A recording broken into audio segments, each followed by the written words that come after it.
Tetapi barokah itu nilainya sangat luar biasa, melebihi dunia dan isinya. Barokah itu apa? Coba saya teman-teman ngobrol. Barokah itu apa? Ketika kita didoakan, semoga ya hidupnya barokah, rezekinya barokah, rumah tangganya barokah, jawabannya amin. Lalu bagaimana dengan kalimat barokah ini? Memang betul, bermanfaat. Konsep barokah itu seperti apa? Silakan. Coba. Warahmatullahi wabarakatuh. Innal hamdalillah nahmaduhu wa nasta'inuhu wa nastaghfiruh wa na'udzu billahi min syururi anfusina wa min sayyiati a'malina may yahdihillahu fala mudilla lahu wa may yudlil fala hadiya lahu. Asyhadu an la ilaha illallah wahdahu la syarika lahu wa asyhadu anna Muhammadan abduhu wa rasuluh. Allahumma shalli wa sallim wa barik ala sayyidil mursalin wa ala alihi wa sahbihi ajma'in, amma ba'd. Yang saya hormati Anda juga teman-teman yang ada di sini, Masya Allah, tabarakallah. Atas izin Allah, pada pagi hari ini, pada kesempatan ini, kita masih diberikan umur oleh Allah Subhanahu wa Ta'ala. Kita masih diberikan kesempatan hidup oleh Allah. Inilah hal yang sangat paling kita harus disyukuri, karena ini adalah Allah memberikan keleluasan waktu. Ini adalah rezeki hidup kita. Sebetulnya kalau kita berbicara untuk rezeki, bukanlah hanya sekedar untuk materi. Dari pertama kita bangun sampai tidur lagi, di dalam kehidupan menjalani aktivitas keseharian, dari pertama kita diberikan mengedip, menarik nafas, sehat, itu sudah merupakan rezeki dari Allah. Maka ketika kita berbicara kapan kita mau bersyukur kepada Allah, maka disitulah jawabannya, bersegeralah untuk senantiasa bersyukur. Kehadirat Allah adalah tidak yaglibul awqat, yang tidak pernah mengenal waktu. Setiap saat kita harus bersyukur. Makanya ada bersyukur yang disebut syukur khusus, ada yang disebut syukur umum. Kalau yang syukur khusus, hubungan kitanya langsung kepada Allah. Sholat, zakat, puasa, fondasi dalam Islam itu aja. Ya, itu syukur langsung kepada Allah. Ada yang syukur umum. Ya, kalau berbicara syukur khusus, tentu orang itu ada yang mampu, ada yang enggak. Kalau berbicara syukur khusus. Kalau sudah berbicara syukur umum, mau kaya mau miskin, mereka mampu mengucapkan alhamdulillah. Itu. Pada kesempatan ini, insyaallah, sebelum saya menyampaikan materi, ya, berbagi cerita atau sharing agama sedikit semampu apa yang saya miliki, yang saya kekuatan yang ada dari diri saya. Insyaallah nanti kita akan bertukar paham dengan saudara-saudara. Ya, mudah-mudahan pada kesempatan ini Allah menghujahkan kepada kehidupan kita rahmat dan ridhonya. Wabil khusus, sebelum saya menyampaikan materi, bil barakah Fatihah, khusus saya mendoakan untuk rekan-rekan semua, khusus yang di sini. Semoga Allah berikan panjang umur kalian semua, diberikan sehat lahir batin, tetap istiqomah menjalankan ibadah tugas-tugas yang diberikan. Mudah-mudahan Allah selalu membimbing kita semua ke jalan yang Allah ridai. Amin. Quran Al-Fatihah.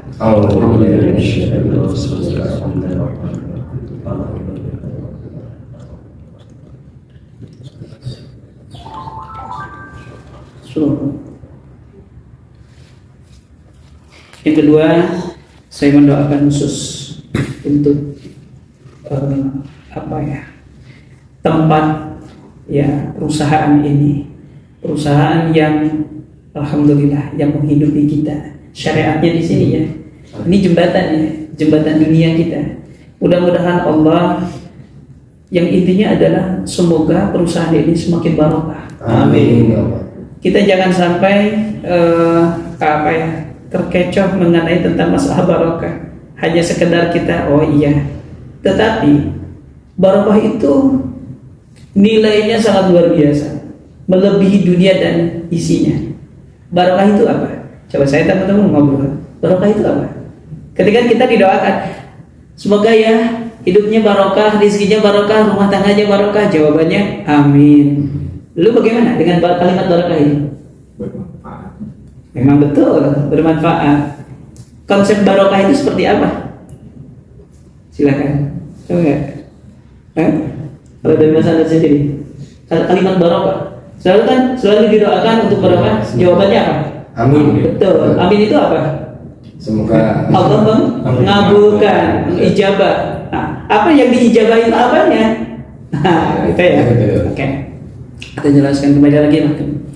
Barokah itu ziyadatul khair, bertambah kebaikan. Jadi orang yang diberikan berkah oleh Allah, hidupnya tidak akan pernah bertemu dengan kesulitan. Entah itu di bidang ilmunya, ilmu aja. Kalau sudah diberkahkan oleh Allah, maslahatnya masya Allah.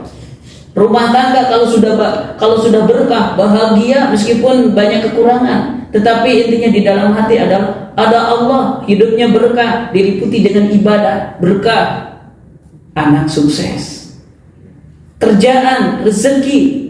Ketika Allah, perusahaan ketika udah berkah, masya Allah. Lihat, ada bahasa sedikit akan senanti mencukupi, banyak akan meliputi segalanya. Jadi berkah itu di dalam Al-Quran, inna rahmatullah qaribun minal muhsinin. Sesungguhnya rahmat Allah dekat dengan kebaikan. Tidak akan mungkin orang ini, perusahaan ini, rumah tangga ini, ilmunya ini berkah kalau di dalamnya itu betul-betul tidak ada kebaikan. Tidak mungkin bisa berkah kalau tidak ada kebaikan. Ketika Allah memberkahkan segalanya, berarti konsep kehidupannya itu penuh dengan kebaikan. Kebaikan yang mana? Ihsan itu ada 3. Ihsan artinya kebaikan. Ada ihsan kepada Allah, ada ihsan kepada sesama manusia, ada ihsan kepada makhluk lain. Mana ihsan kepada Allah? Hubungan Anda dengan Allah, salat, zakat, puasa, kalau udah nisab, hajinya. Ihsan kepada sesama manusia, mampu dengan ilmu sampaikan dakwah dengan ilmunya, mampu dengan harta bantu mereka dengan harta kita, mampu dengan pemikiran jernih gunakan bantu mereka bagaimana cara mencari solusinya, mampu dengan tenaga bantu mereka dengan tenaga kita. Itu ihsan. Ihsan kepada sesama makhluk lain, menyayangi, melindungi makhluk-makhluk yang lain, terutama adalah yang sangat yang berhubungan dengan binatang-binatang dan lain sebagainya. Itu makhluk lain. Oke. Jemaah, saudara-saudara yang dirahmati Allah Subhanahu wa taala. Itu konsep supaya hidup barokah. Makanya di dalam doa kita, ya Allah berkahkanlah hidup saya. Karena apa? Kalau kita hidup sudah barokah, masya Allah, surga bagiannya. Apapun yang diinginkan akan tercapai. Karena apa? Hidupnya konsepnya sudah barokah. Tetapi sekali lagi saya sampaikan, hidup kita tidak sampai ke titik barokah kalau di dalamnya tidak ada kebaikan. Orang yang sudah diberkahkan oleh Allah.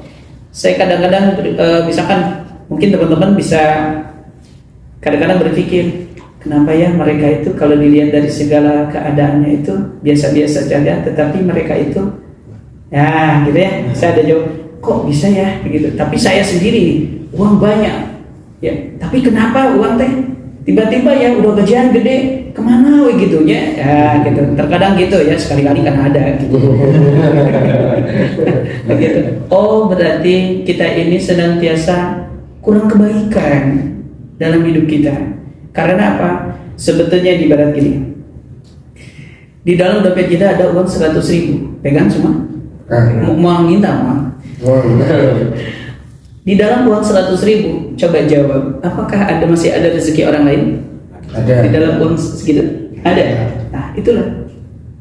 Dari mana sisinya? Terkadang kita aja misalkan beli cemilan, ada aja yang nyomot gitu, ya. Enak juga ya kayak gitu. Udah satu kali enak ya, ingin ngambil lagi sampai 3 kali. Oh betul. Kita tafakur, oh iya rezeki dia gitu. Tapi lama-lama dibiarin habis juga ya. Ya gitu. Gitu. Nah, oke. kembali ke pokok, saya mau menyampaikan satu, memberikan kekuatan untuk teman-teman, yaitu tingkatkan terus ibadah, tingkatkan ketakwaan, tingkatkan terus kualitas ibadah kepada Allah. Satu hal, apa yang tadi yang disampaikan oleh sesepuh kita, Masya Allah, urusan dunia jalani, urusan akhirat jalani, tetapi konsep di dalam agama, utamakan urusan akhirat, jangan tinggalkan dunia. Sekali lagi, utamakan akhirat, jangan tinggalkan dunia. Kalau seseorang sudah mengutamakan akhirat, tidak meninggalkan dunia, berarti mereka sudah memasuki dunia yang berhubungan dengan sifat zuhud. Aduh mas, yang namanya sifat zuhud itu sulit sekali. Zuhud itu apa? Pernah nggak mendengar kalimat zuhud? Zuhud. Zuhud itu tingkatan ikhlas yang mana mengutamakan akhirat, mampu mengendalikan dunia. Contoh, orang yang zuhud itu adalah mengutamakan urusan akhirat, meninggalkan haliyah untuk duniawi. Tetapi bukan berarti mereka kehilangan dunia. Anda sedang bekerja, datang waktu zuhur, tandanya waktu sholat sudah tiba. Kalau Anda sudah betul-betul hati terpaut untuk agama, untuk akhirat, sadar ini hak kita dengan Allah. Oh ya, kita gantian ya, sholat dulu ya. Nah, sesibuk apapun, karena apa? Ini dunia.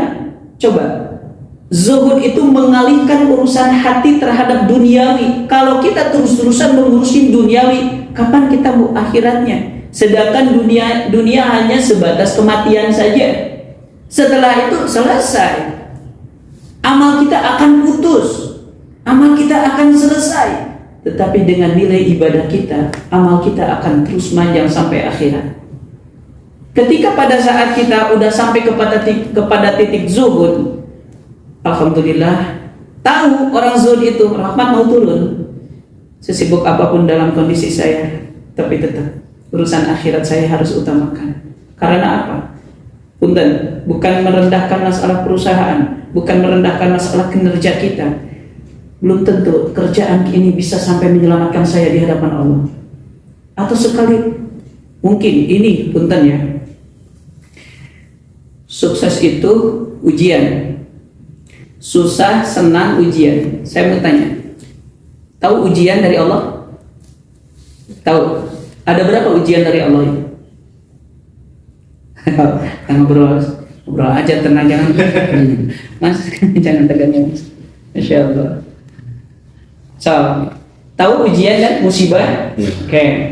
Ada berapa ujian atau kategori lah musibah itu termasuk ujian? Nanti Kak memaknainya kayak gimana? Oh ini musibah, ini ujian. Lihat dulu konsepnya seperti apa? Apa ini ujian? Apa ini musibah? Ujian dengan musibah itu berbeda, ya.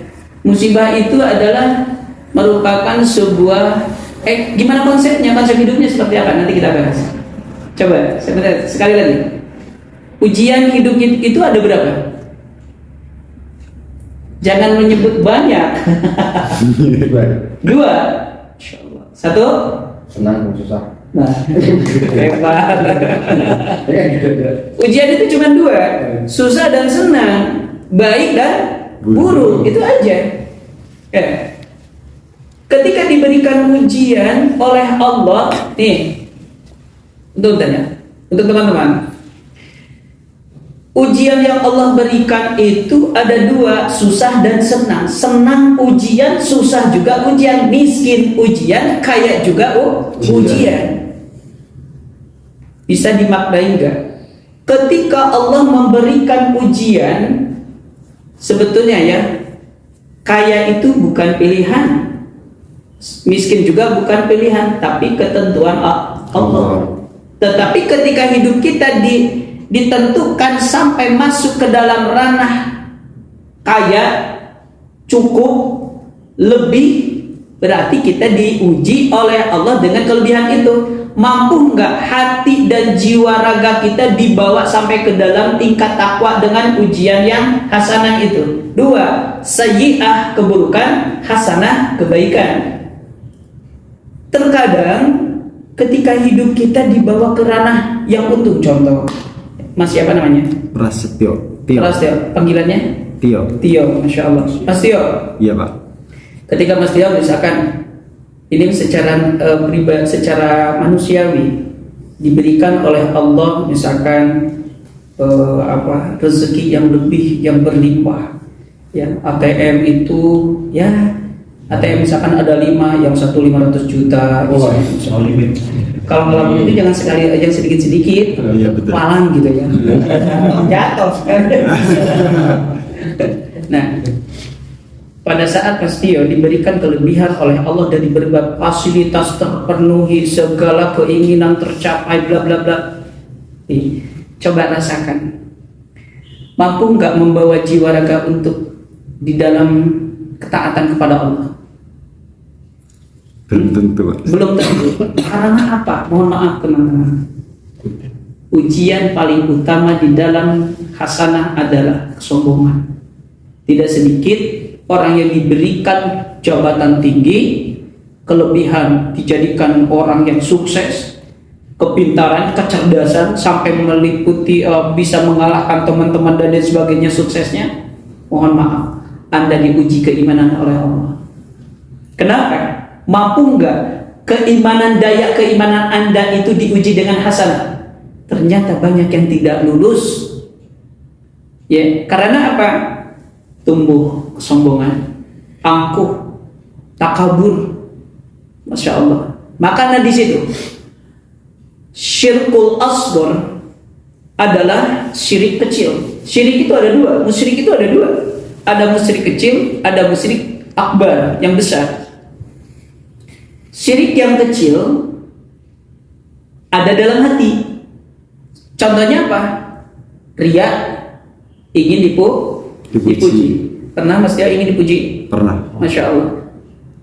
Berarti kalau ingin dipuji, minta pujiannya kepada Allah atau ingin dipuji kepada manusia? Kadang suka dipuji sama manusia. Ambil satu, ambil ingin dipuji sama manusia. Bangga ketika dipuji. Iya. Ngerasa?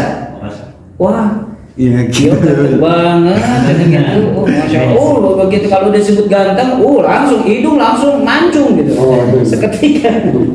Nah, mohon maaf Mas untuk teman-teman. Syirkul asghar, musyrik kecil yang ada dalam jiwa kita. Itu sudah musyrik ketika kita ingin dipuji, ingin disanjung, sum'ah, ingin disanjung ke sebuah kebaikan kita oleh umat-umat manusia. Kata Allah, silakan saja. Tapi ketika suatu saat, ketika kita banyak berbuat kebaikan, tetapi kebaikan ini ingin disanjung sama orang lain, ingin dipuji oleh orang lain, ketika nanti pada hari kiamat, kata Allah, jangan meminta pahala kepadaku, karena carilah pahala kepada manusia, karena Anda waktu berbuat kebaikan bukan atas lillahi ta'ala, tapi karena pujian orang lain atau kepada manusia. Apakah pahala, apakah surga ada di tangan manusia kelak di akhirat? Tidak. Begitu. Dari situ saja, ya. Dari situ saja ternyata hati kita belum lulus ketika diberikan ujian yang hasanah. Begitu pula diberikan ujian yang sayyi'ah. Ada diberikan kekurangan, fakir, miskin. Dari situ saja ke hati kita, kehidupan umat manusia, kalau basicnya tidak dibekali dengan ilmu agama, maka hidupnya, hatinya, keimanannya sudah ada di ujung bibir jurang kekufuran. Tidak sedikit kan suudzon kepada Allah. Pernah enggak suudzon kepada Allah? Pernah Pak. Contohnya, kenapa gitu? Pasti kenapa gitu aja. Kalau sudah berbicara kenapa itu udah. saya ngadoa diberek nabe. Ya Allah, kenapa ya teman-teman saya itu handphonenya udah kameranya ada 3, kalau saya itu cuma 1 aja, bari itu harganya yang biasa gitu. Padahal gaji saya itu bla bla bla, entah itu kurang barokah atau apa. Terkadang kita ini, ya makanya banyak istighfar. Suudzon kepada Allah lebih bahaya. Suudzon kepada manusia saja berdosa, apalagi kepada Allah. Jangan pernah. Karena apa? Mohon maaf teman-teman. Ketika kita berada di dalam rahim seorang ibu, 120 hari, 4 bulan dalam kandungan, Allah menentukan 4 hal. Yang pertama, umur. Yang kedua, rezeki. Yang ketiga, amal yang meliputi baik dan buruk. Yang keempat, susah dan senangnya. Sudah diatur oleh Allah. Umur. Allah berikan umur. Kalau Anda menghitung secara kalkulator dunia, umur bertambah. Nah, Mas, berapa sekarang umur? 22. Kita tahu terhitungan dari pertama lahir, tek 1 tahun, 2 tahun, 3 tahun, 4 tahun, tek sampai 22 tahun. Itu hitungan kalkulator dunia.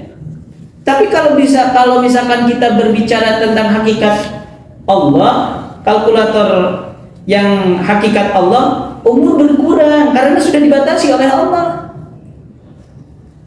Jadi umur kita ini bagaikan seutas tali yang dimakan oleh tikus putih dan hitam siang dan malam terus.